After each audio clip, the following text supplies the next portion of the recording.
Welcome back, students.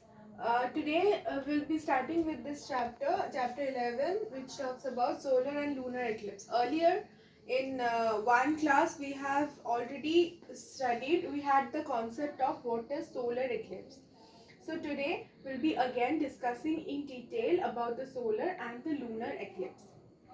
Okay. So solar eclipse is happens.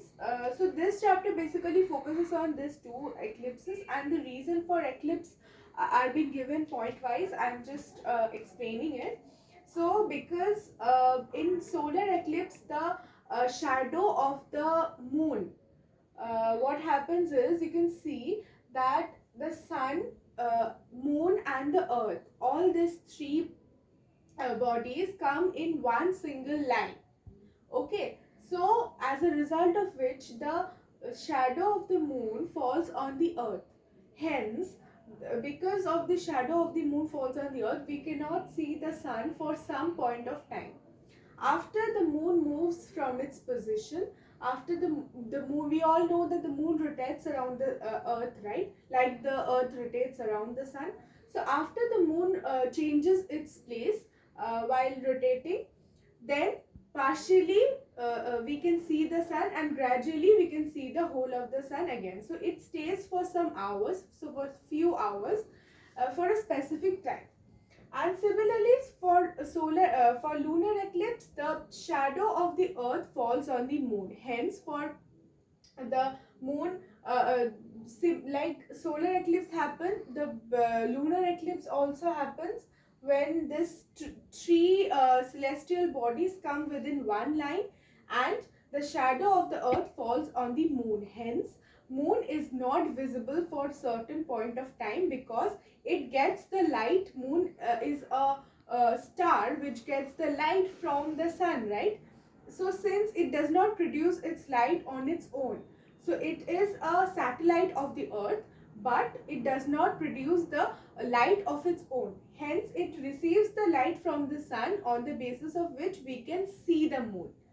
So in certain point of time, when the sun, earth, and moon comes in the same line, and like the solar eclipse, the lunar eclipse happen when this earth's shadow falls on the moon, and the earth blocks the path from where the moon receives the sunlight. Hence we do not see the moon for certain point of time, after which again when moon changes its position, after which we gradually see the whole of moon. So now in detail we'll be discussing about this. So first, the solar eclipse, you can see here is the sun. You have to remember the diagram. This is very important diagram. You have to memorize this also. So if you understand, it will be very clear to you. So this is the sun, this is the moon, and this is the earth. So you see the shadow of the moon falls on the earth. Hence for that point of time, the earth, this side of the earth, where the shadow of the moon falls on the earth, which blocks the sun, the earth cannot the sun is not visible from the earth at that point of time when the moon is in this position. Okay, so it blocks the sun rays totally, which enters the earth. And so for that time, for that span of time, it is the solar eclipse, or we call it, we do not see the sun, as it is covered by the moon. The shadow of the moon falls on the sun, falls on the earth, which blocks the sun. Hence that point of time is the solar eclipse, or this figure talks about the total solar eclipse, where the sun is not visible for that point of time, for some span of time like 2-3 hours. And after the moon moves from its place, after the moon moves from this place to gradually moves, then we partially see the sun, partially the shadow moves away, and the moon's shadow moves away. Hence we see the sun gradually, and hence those point of time when we see the sun, when we see the partial like when we can see the sun partially, is known as the partial solar eclipse, whereas when the sun cannot be seen totally, it is the total solar eclipse. So this is about the solar eclipse when the moon's shadow falls on the earth and covers the sun. Similarly, for lunar eclipse, the earth's shadow falls on the moon and the sun rays are blocked. Hence, the moon is not visible at that point of time. So, see, you can see that the earth comes in between the sun and the moon, and it blocks the sun rays which the moon gets, and we can see the moon only when it receives the sun rays. So the earth is blocking the path from where the moon is receiving the sun rays, and so in this place where the moon is totally getting the shadow or totally covered by the shadow of the earth, as the earth comes exactly in between the sun and the moon, like in this line, so in one line, so this sphere or this phase is known as the total lunar eclipse.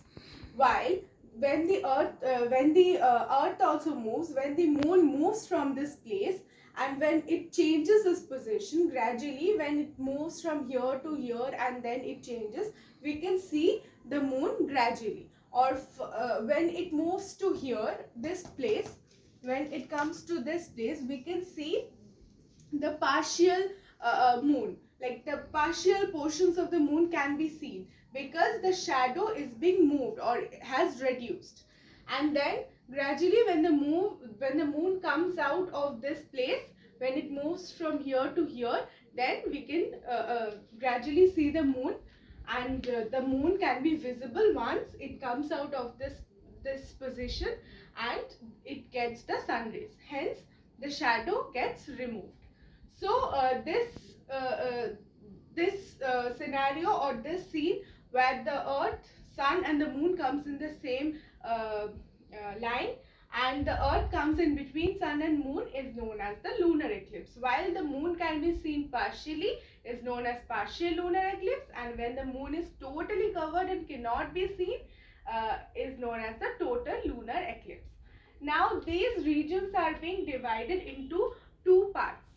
The place where it is very dark, where the shadow is very dark or where nothing can be seen, is the umbra region, whereas where the shadow is not as dark as the umbra region, where it receives a few amount of the sunlight, where the partial portions of the sun here in solar eclipse and the moon here in lunar eclipse can be seen, is the penumbra region, where the shadow is not as dark as the umbra region. So this is what solar eclipse and lunar eclipse is about.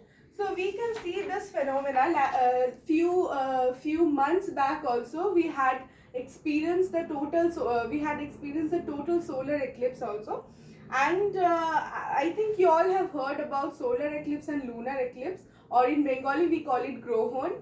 So this is the scientific explanation of solar and lunar eclipse. I hope you have understood. So these are the phenomena which happens in the outer space, and this is how the eclipses take place.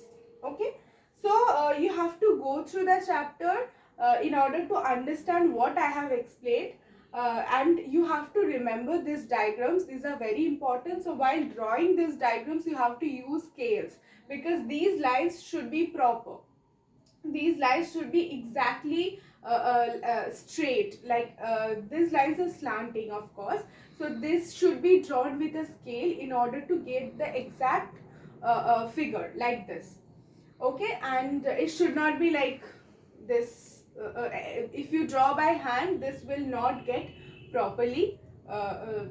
You won't be able to explain this properly or draw this properly. So while practicing these diagrams, use a scale and pencil in order to learn and remember this diagram. So I hope it is clear. We'll be discussing about a new chapter with a new explanation in the next class. Thank you.